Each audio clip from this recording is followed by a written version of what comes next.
Ծով աչքերի պատճառով հեռուստասերիալում Սարայի նախկին կուրսեցին ակնհայտորեն ուշադրություն է ցուցաբերում նրա նկատմամբ եւ նաեւ անտարբեր չէ։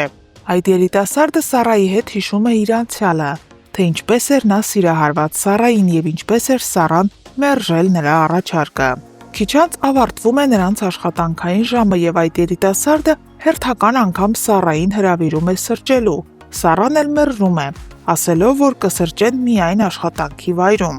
Այդ պահին այդ երիտասարդը հարցնում է, արդյոք Սարան երջանիկ է իր նշանածի հետ։ Սարան էլ պատասխանում է, որ շատ երջանիկ է։ Այդ պահին Սարայի համար շատ անսպասելի ձևով նրանց է մոտենում գոռը։ Երիտասարդը հեռանում է, իսկ Սարան զարմանում է, թե ինչու է գոռը կրկին եկել իր աշխատանքի վայր։ Գոռը սակայն իր հերթին ուրախանում է, որ Սարան շարունակում է իր խաղը եւ իր նախկին կուրսեցում ասել է իբր իրենք նշանածներ են։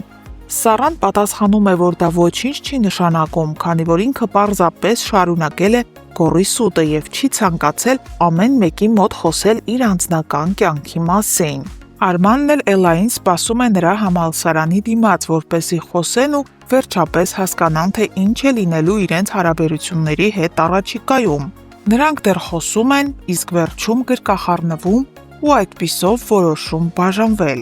Արմանը ասում է, որ սովորաբար զույգերը բաժանվում են վիճելով, կռվելով, իսկ իրենց դեպքում լրիվ այլ է։ Իրենք բաժանվում են սիրելով, իրենց կամքին հակառակ։ Բայց ամենայն հավանականությամբ դեռ ամեն ինչ կորած չէ, քանի որ Արմանն ու Էլան ամեն օր հանդիպելու են եւ միգուցե նրանց հարաբերությունները որոշ ժամանակ անց վերականգնվեն։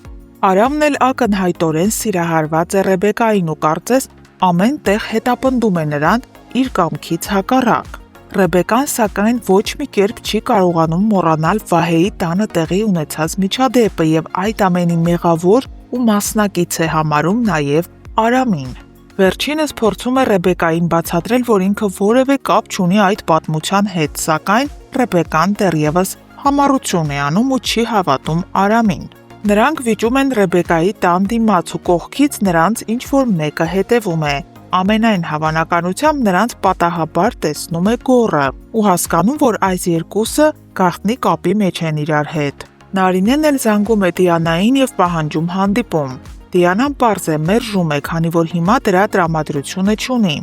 Նա ժամանակավորապես դադար է վերցրել իր վրեժի պլանների համար։ Նարինեի համար սակայն միևնույն է Դիանայի ցանկությունը եւ նա ասում է, որ Միսակի մահից հետո նրա բնակության վայրում հայտնաբերվել է մի գրություն, թուղթ, որի վրա եղել է նաև Դիանայի անունը, այսինքն Միսակը կարծես կանխազգացել է իր մահը, ինչից առաջ էլ նամակ է գրել, որում խոսել է նաև Դիանայի մասին։ Նարինեն այդ մասին ասում է Դիանային, ինչից հետո Դիանան խառնվում է իրար ու հասկանում, որ իր եւ Նարինեի հանդիպումը անխուսափելի է եւ որ իրեն շատ է հետաքրքրում, թե ինչ է Միսակը գրել իր մասին։ Դիանան միայն Միսակի մահից հետո է հասկացել, թե ինչ կարևոր էր Միսակը իր կյանքում։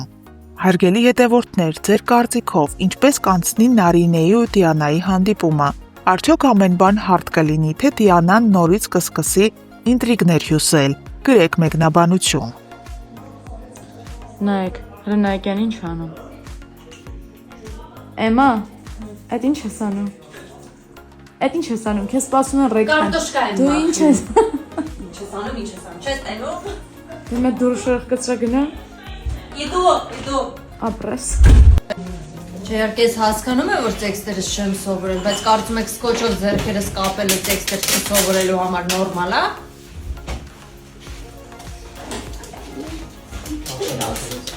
Հա, ինչ։ Վերջերս մի քանի անգամ հարցրել եմ Էզմատանին ինչ է նշանակում։ Դե սերիալը դիտողները գիտեն, որ գորն է Սարայի մատին դրել, նշանադրվել է, բայց մնացած մարդկանց հետաքրքրում է։ Ժողովուրդ ուղակի դնում են, որ չկորցնեմ զուտ, որովհետև ես շատ հաճախ եմ իրեր կորցնում։ Միլենա ջան, հենց Միլենան տեսնում է ինձ, ասում է մատանին, վզնացը։ Դրա համար չեմ անում, միայն 3 չեմ դրել, չեմ գրել։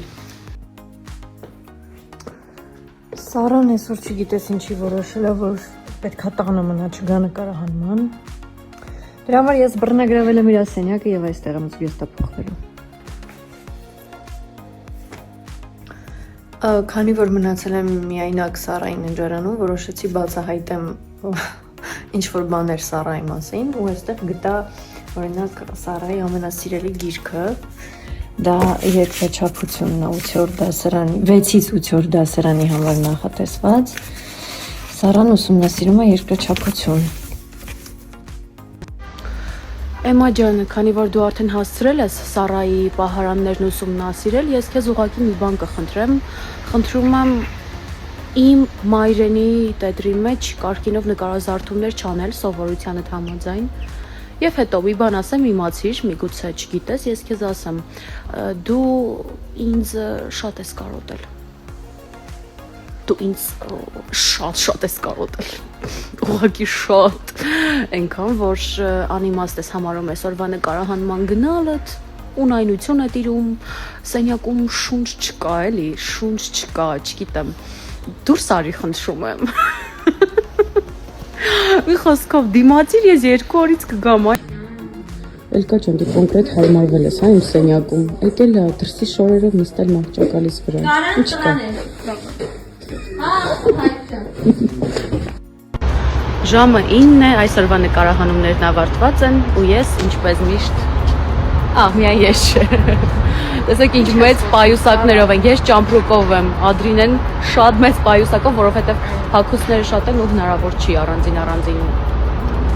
պայուսակներով բերել։ Ու այս դեպքում չենք ասում իրար բարի գիշեր, ասում են գնանք մի քանի ժամից տեսնենք։ Բայց լավ անցավ։ Միշտ։ Ակա։ Այս երևի առաջին դեպքն է, որ ես հիվանդ եմ ու ինքս պիտի ինձ խնամեմ, բայց մամայի սիրտը մի բան զգացել էր, որ հետս նանա էր ուղարկել։ Այս երազշաշ ջրի մեջ մնացել է մոտ 15 րոպե, հիմա կլցնենք այս շատ փոքր բաժակի մեջ, խնդրում եմ չթափվես։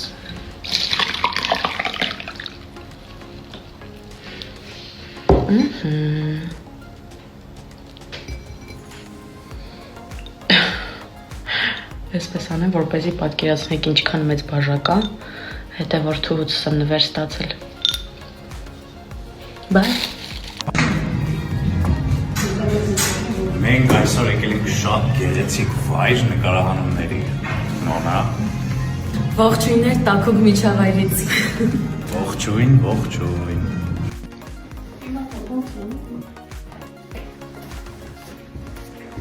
Իհարկե երկուսս է զզվում եմ։ Այսօր նկարահանումներս ավարտեցի ուղիղ ժամը 6-ին։ Մի տեսակ դերասանուհու աշխատանքի նման չի էլի։